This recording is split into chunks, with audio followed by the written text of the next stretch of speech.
Journal entry में आप लोगों को प्रॉब्लम आती है कि आपको ट्रांजैक्शन समझ नहीं आती। जो हमें एंट्रीज दे रखी हैं कि मान लो कमेंस्ड बिजनेस विद कैश ऐसे करके, आपको इसका मीनिंग नहीं पता लग रहा कि इसका मीनिंग क्या है। ठीक है, जब आपको मतलब ही नहीं पता होएगा उसका तो आप एंट्री कैसे करोगे। ठीक है, जर्नल एंट्री के रूल्स तो आप बाद में सीखोगे ना, पहले तो आपको ये पता होना चाहिए कि इस लाइन का मतलब क्या है।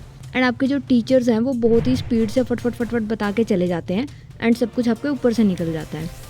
एंड आप बेइज्जती होने के डर से दोबारा भी नहीं पूछ पाते क्लास में। तो डोंट वरी, आप बिल्कुल सही जगह पे हो। आई प्रॉमिस यू कि इस वीडियो के एंड तक आपको इतने अच्छे तरीके से एंड स्टेप बाय स्टेप इतने अच्छे से बताना है मैंने कि जर्नल एंट्री से इजी आपको और कुछ नहीं लगेगा। तो चलिए स्टार्ट करते हैं प्रैक्टिस क्वेश्चन से। Shreya commenced business with cash जुलाई 1 को, यानी कि 1 जुलाई को श्रेया लड़की का नाम है, कमेंस्ड मतलब उसने स्टार्ट किया है, बिजनेस स्टार्ट किया है विद कैश, कैश तो पता ही है सबको, तो यानी कि पैसों के साथ उसने बिजनेस स्टार्ट किया है। ठीक है, और पैसा कितना लगाया है 2,50,000, तो 2.5 लाख लगा के उसने बिजनेस स्टार्ट किया है। तो ये एंट्री मैं पहले भी अपनी वीडियोज़ में काफ़ी बारी समझा चुकी हूँ। तो एंट्री क्या बनेगी, कैश अकाउंट डेबिट, क्योंकि बिजनेस में कैश आया है। और दूसरा क्या हुआ है, बिजनेस की लायबिलिटी बढ़ गई क्योंकि बिजनेस को पैसा ओनर का वापस करना है, तो इसलिए टू कैपिटल अकाउंट। तो एंट्री क्या बनती है हमारी, cash account to capital account, 2,50,000। Next entry है जुलाई 2 को, money deposited into bank ₹1 lakh. Money भी पता ही है सबको, डिपॉजिटेड मतलब जमा करवाना, इनटू मतलब में बैंक, यानी कि पैसा जो है बैंक में जमा करा दिया है।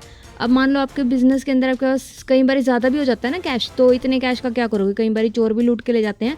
तो इसलिए आप क्या करोगे, अगर आपके पास एक्सेस में कैश हो गया है, मतलब आपके पास कैश ज़्यादा हो गया बिजनेस के अंदर, तो आप उस एक्स्ट्रा पैसे को बैंक में जमा करवा देते हो। ठीक है, तो आपने 1 लाख रुपया जो आपके पास एक्स्ट्रा हो गया था उसको बैंक में जमा करवा दिया। तो अब आपके ऑफिस से कैश चला गया और बैंक में कैश आ गया। तो debit what comes in and credit what goes out. तो जो चीज़ आई है, क्या आया है हमारे पास, बैंक में पैसा आया है तो बैंक अकाउंट डेबिट, और हमारे पास से ऑफिस से पैसा चला गया तो टू कैश अकाउंट। तो bank account to cash account 1 lakh. अब जुलाई 5 को क्या हुआ, हमें लगा भाई कुर्सियाँ कम पड़ रही हैं बिजनेस में एंड सामान रखने के लिए भी फर्नीचर कम है, तो हमने क्या किया, फर्नीचर मंगवा लिया। ठीक है, बोट फर्नीचर, बोट मीन्स होता है खरीदना, बाय तो सबको पता है ना, BUY, बाय मतलब खरीदना, उसकी सेकंड फॉर्म होती है बोट फर्नीचर, यानी कि फर्नीचर हमने खरीदा, कितने का, 22,000 का। तो फर्नीचर खरीदा तो उसका बिजनेस पे क्या इफेक्ट पड़ा कि फर्नीचर बिजनेस में आया है और पैसा गया है। तो debit what comes in and credit what goes out. जो चीज़ आती है उसको डेबिट करो, जो चीज़ जाती है उसको क्रेडिट करो। तो furniture account debit to cash account 22,000। अब जुलाई 7 को क्या किया, bought goods from Vikas. Bought means खरीदी हैं, गुड्स मतलब सामान। गुड्स क्या होता है, वो सामान जो आप खरीदते हो बेचने के लिए, यानी कि जिस चीज़ का आपका बिजनेस है। जैसे मान लो आपकी कपड़े की शॉप है, ठीक है, तो आप वहाँ आपके लिए गुड्स क्या होएगा, कपड़ा। अगर आपकी जूतों की शॉप है, उसके लिए जूते जो हैं वो आपके लिए गुड्स हो जाएंगे। जिस भी चीज़ का आपका बिजनेस है वो सामान, यानी कि जो भी सामान आप बेचने के लिए खरीदते हो उसको हम क्या बोलते हैं, गुड्स। तो बोट गुड्स फ्रॉम विकास, यानी कि हमने सामान खरीदा किससे, विकास से। अब क्योंकि विकास का नाम आया है तो इसका मतलब ये सामान हमने पैसों में नहीं खरीदा, ये सामान हमने खरीदा उधार में। हमने विकास को बोला कि बेटा अभी पैसे नहीं है, थोड़ी तंगी चल रही है, तो तेरे को पैसे हम बाद में दे देंगे। तो यानी कि इसमें क्या बिजनेस पे इफेक्ट पड़ा कि सामान आया है और हमारी क्या बढ़ गई, लायबिलिटी बढ़ गई। जब भी लायबिलिटी बढ़ती है तो उसको हमेशा हम क्रेडिट करते हैं। ठीक है, तो सामान आया है तो परचेजेस अकाउंट डेबिट, जब भी सामान आता है तो हम परचेज अकाउंट डेबिट लिखते हैं। उसका मतलब क्या है कि हमने सामान खरीदा है। ठीक है जी, परचेज मतलब होता है खरीदना। तो परचेजेस अकाउंट डेबिट, और लायबिलिटी बढ़ी है। लायबिलिटी क्यों बढ़ी है, क्योंकि हमने विकास से उधार में सामान खरीदा है, तो और हमें विकास के पैसे देने पड़ेंगे इन फ्यूचर, कभी ना कभी तो दोगे ना। अगला पंचायत करके आ जाएगा, भाई उधार सामान लेके आया था, मेरे पैसे नहीं दे रहा, तो इसलिए उसके पैसे हमें कभी ना कभी देने पड़ेंगे, तो वो हमारे लिए लायबिलिटी है। तो इसलिए टू विकास, इसका मतलब क्या है कि हमें विकास का पैसा देना है, और सामान आया है, विकास का पैसा देना है, कितना, 80,000। तो purchases account to Vikas account 80,000। Now next entry is on जुलाई 9, sold goods to Bablu. Sold means बेचा है, गुड्स मतलब सामान, टू बबलू यानी कि बबलू को हमने सामान बेचा। अब बबलू नाम लिखा हुआ है तो इसका मतलब हमने पैसों में नहीं बेचा सामान, हमने सामान बेचा है उधार में।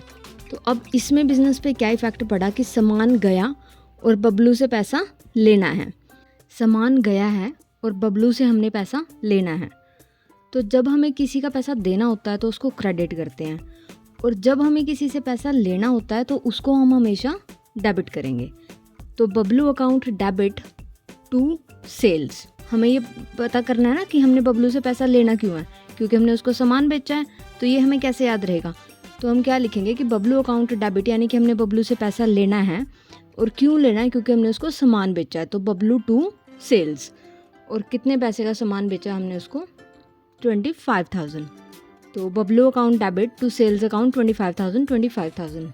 नेक्स्ट एंट्री इज ऑन जुलाई 12 सोल्ड गुड्स टू राजीव। अब ये एंट्री आप लोग मुझे करके बताओ। Sold goods to Rajiv 40,000। Same entry है ऊपर वाली, कमेंट सेक्शन में लिख के बताओ, एंड साथ में अपना नाम भी लिखना। तो नेक्स्ट जो वीडियो बनाऊंगी उसमें फिर आप लोगों के नाम आएंगे, यानी कि एग्जाम्पल के रूप में राजीव या इनकी जगह आप लोगों के नाम मैंने लेने हैं। एंट्री भी करके बताओ और साथ में अपना नाम भी लिखना। जुलाई 15 को क्या हुआ, गुड्स रिटर्न बाय बबलू। अब बबलू को हमने सामान बेच तो दिया था, लेकिन बबलू को सामान उसमें से कुछ पसंद नहीं आया, तो उसने जो है सामान वापस कर दिया। तो सामान वापस आ गया। सामान कितने का उसने वापस कर दिया, 6,000 का। तो हमने बबलू को सामान बेचा था 25,000 का, 6,000 का उसने वापस कर दिया। तो अब क्या बबलू हमें 25,000 रुपये देगा? नहीं ना, जितने का सामान उसने हमें वापस कर दिया वो पैसा वो हमें नहीं देगा। तो गुड्स रिटर्न बाय बबलू का क्या इफेक्ट पड़ा बिजनेस पे? पहला ये कि सामान जो है वो वापस आ गया, और दूसरा ये कि अब बबलू पैसे नहीं देगा। 6,000 रुपये, हमने 25,000 लेने थे ना उससे, तो 6,000 उसके पैसों में कम हो जाएंगे। ठीक है, जब हमने बबलू से पैसा लेना था तो हमने बबलू को डेबिट किया था 25,000 से, लेकिन अब वो 25,000 नहीं देगा, 6,000 उसमें कम हो गए हैं। तो एंट्री क्या बन जाएगी, जब हमने बबलू से पैसा लेना था तो बबलू को डेबिट किया था, अब बबलू पैसा नहीं देगा 6,000 रुपया, तो बबलू को क्रेडिट कर देंगे टू बबलू। और सामान वापस आया है, तो जब सामान बिका था तो क्रेडिट किया था ना, टू सेल्स। अब सामान वापस आया है तो क्या हो जाएगा, सेल्स रिटर्न अकाउंट डेबिट। तो sales return account debit to Bablu account 6,000। अब नेक्स्ट एंट्री है जुलाई 18 को कैश रिसीव्ड फ्रॉम बबलू। अब बबलू ने जो है हमारा पैसा दे दिया हमें। 25,000 का सामान बेचा था, 6,000 का उसने वापस कर दिया, तो हमने बबलू से कितने लेने थे, 19,000 रुपये। तो बबलू ने पैसा दे दिया। अब इसका बिजनेस पे क्या इफेक्ट पड़ा कि पैसा आया है और बबलू से अब हमें कोई भी पैसा नहीं लेना। तो बबलू को हमने जब डेबिट किया था उसका मतलब था कि हमने बबलू से पैसा लेना है, लेकिन अब बबलू से हमें पैसा नहीं लेना, तो इसलिए बबलू को क्या कर देंगे, क्रेडिट। तो टू बबलू, और डेबिट क्या करेंगे, पैसा आया है तो डेबिट व्हाट कम्स इन। ठीक है, तो पैसा आया है तो cash account debit to Bablu account 19,000। जुलाई 24 को क्या हुआ, cash received from Rajiv. Rajiv को भी सामान बेचा था हमने 40,000 का, तो उसने हमारा पैसा दे दिया। तो एंट्री क्या हो जाएगी, पैसा आया है किससे, राजीव से। तो ये एंट्री भी आप लोग करके बताओ मुझे कमेंट सेक्शन में। जुलाई 28 को गुड्स रिटर्न टू विकास। अब हमने विकास से सामान खरीदा था जुलाई 7 को 80,000 का, तो उसमें से कुछ सामान डिफेक्टिव निकला या कुछ भी, तो हमने गुड्स मतलब सामान, रिटर्न मीन्स होता है वापस करना, टू मतलब को, विकास को हमने सामान वापस कर दिया। कितने का, 4,500 का। तो गुड्स रिटर्न टू विकास। तो अब इसमें क्या इफेक्ट पड़ा है बिजनेस के ऊपर कि हमने विकास के पैसे अब कम देने हैं। पहले हमने कितना पैसा देना था उसका, 80,000 रुपया, लेकिन हमने जब 4500 रुपये का सामान वापस कर दिया है तो 4,500 उसके अकाउंट से कम हो जाएंगे।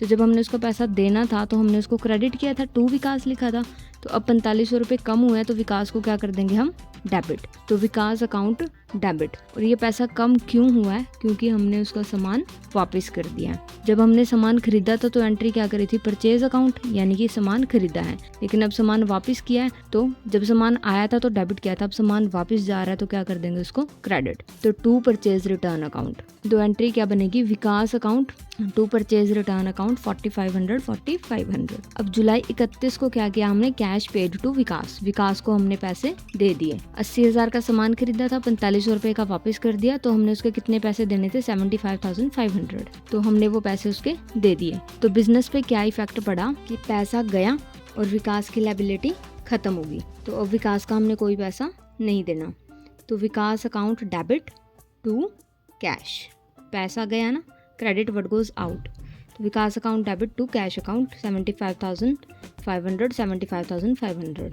जुलाई 31 को हमने क्या किया है, पेड रेंट 4500। पेड रेंट यानी कि हमने रेंट पे किया है। अब रेंट क्या होता है, किराया।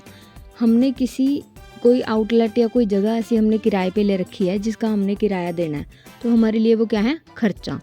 तो खर्चे को हम हमेशा क्या करते हैं अकाउंट्स के रूल के हिसाब से, डेबिट ऑल दी एक्सपेंसेस, यानी कि सारे खर्चों को डेबिट कर दो। ठीक है जी। तो रेंट क्या है, हमारे लिए खर्चा है, तो उसको हमने क्या करना है, डेबिट। और क्योंकि वो पे किया है तो पैसा गया है, और क्रेडिट व्हाट गोज़ आउट, तो टू कैश अकाउंट, और डेबिट क्या हो जाएगा, डेबिट क्या हो जाएगा, रेंट अकाउंट। तो rent account to cash account कितना, rent account to cash account 4500। अगर आपको ये प्रैक्टिस क्वेश्चन समझ में आया है तो सेम ऐसे ही वेल एक्सप्लेन्ड एक और प्रैक्टिस क्वेश्चन है आपके लिए। ये वाला प्रैक्टिस क्वेश्चन आप देखो, इसमें भी हर एक स्टेप बाय स्टेप मैंने बता रखा है, एक एक वर्ड का मीनिंग, एंड जो फर्स्ट एंट्री हमने इसमें की है वो वाली एंट्री इसमें बहुत अच्छे से एक्सप्लेन कर रखी है मैंने। तो ये वाली वीडियो आप ज़रूर देखो, आपको डेफिनेटली पसंद आएगी। एंड अगर फिर भी अगर कोई डाउट है तो आप मुझे कमेंट सेक्शन में लिख के बताओ, I will clear that doubt. And comments में अपने नाम लिखना मत भूलना। एंड ये वीडियो डेफिनेटली वॉच करो एंड थैंक मी लेटर।